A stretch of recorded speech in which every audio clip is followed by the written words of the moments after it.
بسم اللہ الرحمن الرحیم۔ السلام علیکم۔ امید ہے آپ سب لوگ خیریت سے ہوں گے۔ گزشتہ ویڈیو میں ہم بات کر چکے ہیں حضرت ابوبکر صدیق رضی اللہ تعالیٰ عنہ کے امارت کے بارے میں کہ ان کو نبی کریم صلی اللہ علیہ وسلم نے امیر حج بنا کر روانہ کیا، اور یہ واقعہ ہے 9 ہجری کا۔ 9 ہجری کے حج کے زمانے سے لے کر 10 ہجری کے حج کے زمانے تک مختلف وفود نبی کریم صلی اللہ علیہ وسلم کے پاس تشریف لائے اور اسلام کو قبول کیا، جن میں سے کچھ وفود کے نام یہ بتائے جاتے ہیں اہل سیر کی طرف سے: وفد عبد القیس، وفد دوس، وفد صدا، وفد غدرہ، وفد ثقیف، اور یہ وہ وفود ہیں۔ اور ان کے علاوہ بہت سارے وفود ہیں جو نبی کریم صلی اللہ علیہ وسلم کی خدمت میں حاضر ہوئے اور جوگ در جوگ لوگ اسلام میں داخل ہونے لگے۔ اس کی وجہ یہ تھی کہ نبی کریم صلی اللہ علیہ وسلم نے اسلام کی شعائیں پورے عرب کے علاقے میں پھیلا دی تھی، اور اس کے علاوہ دیگر جو ممالک ہیں وہاں بھی اپنے خطوط کے ذریعے سے اسلام کا پیغام پہنچا دیا تھا، اور نبی کریم صلی اللہ علیہ وسلم کی انقلابی تحریک جو ہے وہ اپنے عروج پر تھی۔ لہٰذا لوگوں پر یہ عیاں ہو چکا تھا کہ نبی کریم صلی اللہ علیہ وسلم ایک سچے داعی اور نبی ہیں، اور لہٰذا لوگوں نے بے دھڑک نبی کریم صلی اللہ علیہ وسلم کی خدمت میں حاضر ہو کر اسلام قبول کر لیا۔ ان واقعات کے ساتھ 10 ہجری میں جو سب سے اہم واقعہ جو بیان کرنے سے تعلق رکھتا ہے وہ حجۃ الوداع کا ہے۔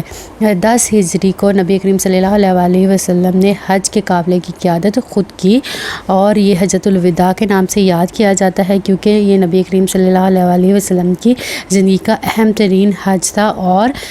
اس حج کے دوران جو خطبہ نبی کریم صلی اللہ علیہ وسلم نے دیا تھا وہ بہت ہی اہمیت کا حامل تھا، کیونکہ اس میں ایک معاشرے کے، نہ صرف اسلامی معاشرے کے بلکہ کسی بھی معاشرے کے اہم قوانین بتائے گئے تھے اور تمام لوگوں کے حقوق کا خیال رکھا گیا تھا۔ لہٰذا نبی کریم صلی اللہ علیہ وسلم مدینہ سے سفر کرتے ہوئے 8 ذی الحج کو منی تشریف لے گئے اور وہاں 9 ذی الحج کی صبح تک قیام کیا۔ اس کے بعد ظہر، عصر، مغرب، عشاء اور فجر 5 نمازیں وہیں پر ادا کی، اور اس کے بعد سورج طلوع ہونے تک وہاں پر قیام کیا۔ اس کے بعد نبی کریم صلی اللہ علیہ وسلم عرفہ کی طرف چل پڑے، اور وہاں پہنچ پر نبی کریم صلی اللہ علیہ وسلم نے مسجد نمرہ میں، اس وقت وہاں پر مسجد نمرہ نہیں تھی لیکن وادی نمرہ میں ایک خطاب کیا، اور اس خطاب کو لائیو سننے والے جو افراد تھے وہ 1,24,000 کے قریب تھے۔ نبی کریم صلی اللہ علیہ وسلم نے بہت ہی جامع خطبہ دیا، جس میں نبی کریم صلی اللہ علیہ وسلم نے فرمایا کہ تمہارا خون، تمہارا مال ایک دوسرے پر اسی طرح حرام ہے جس طرح کہ اس دن، اس مہینے اور اس شہر کی حرمت ہے۔ لہٰذا جاہلیت کی تمام جو رسمیں ہیں ان کو پاؤں تلے روندا جاتا ہے۔ نبی کریم صلی اللہ علیہ وسلم نے فرمایا کہ جاہلیت کے سب خون جو ہیں وہ ختم کر دیے گئے ہیں، یعنی کہ زمانہ جاہلیت میں ہونے والے جو قتل ہیں ان کا نہ تو قصاص لیا جائے گا اور نہ ہی کوئی دید۔ بعد نبی کریم صلی اللہ علیہ وسلم نے سود کے بارے میں فرمایا کہ جاہلیت کے زمانے میں سود پر کی گئی تمام کمٹمنٹ جو ہیں وہ ان کو ختم کیا جاتا ہے، اور آپ کسی بھی قسم کا سود لینا یا دینا منع ہے۔ بعد نبی کریم صلی اللہ علیہ وسلم نے خواتین کے بارے میں فرمایا کہ اے مردوں، ان خواتین کے بارے میں خدا سے ڈرے، کیونکہ یہ تمہارے پاس اللہ کی امانت ہے، اور اللہ کے کلمات کے ذریعے تم نے ان کو اپنے اوپر حلال کیا ہے، اور ان کے ساتھ معروف